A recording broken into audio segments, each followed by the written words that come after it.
Hello, my friends. Today we're going to talk about another part of speech, another way of talking about the words that we use when we speak and when we write and want to communicate with people.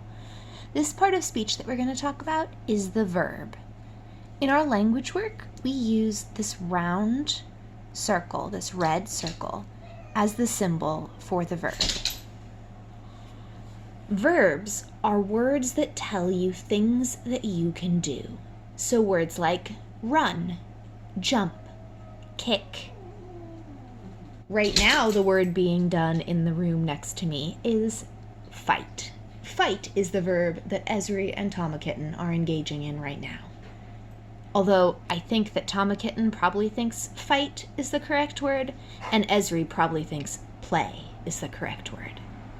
If you're wondering to yourself if something is a verb, try saying that word out loud as a command. And if that word is something that someone could go off and do, then it's a verb. So if I say, tiny little dinosaur stuffed animal, jump, it can do that. Jump is a verb. If I say, tiny little dinosaur stuffed animal, sleep, sleep is a verb.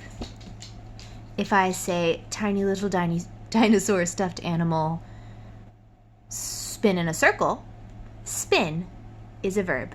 Spin. Spin is something it can do.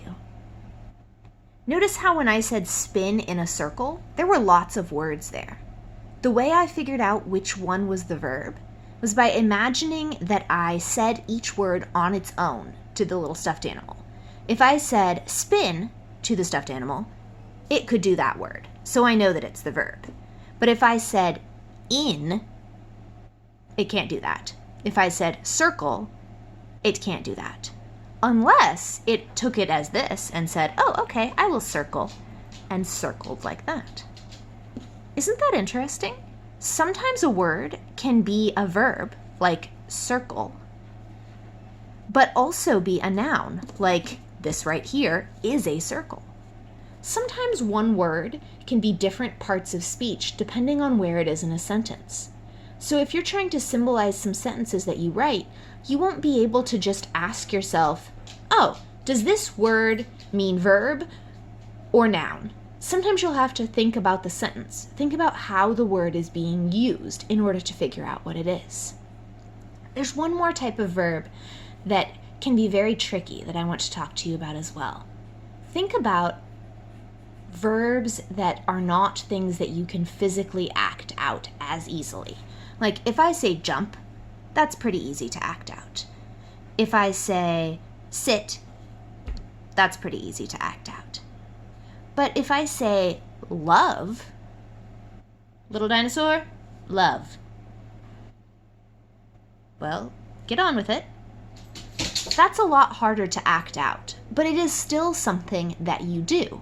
For instance, I love Esri the dog.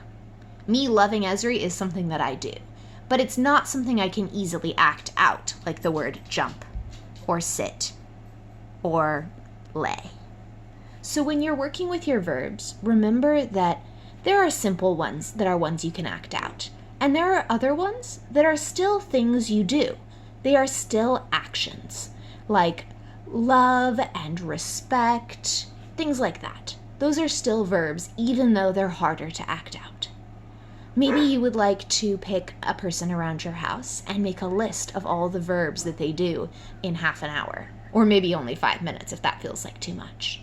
Maybe you'd like to make yourself a paper chain where you write one verb on every single piece of the chain. If it feels like you could just keep working forever, maybe you want to make yourself a collection of some verbs and then make a sentence that makes sense for each one. Or alphabetize your verbs.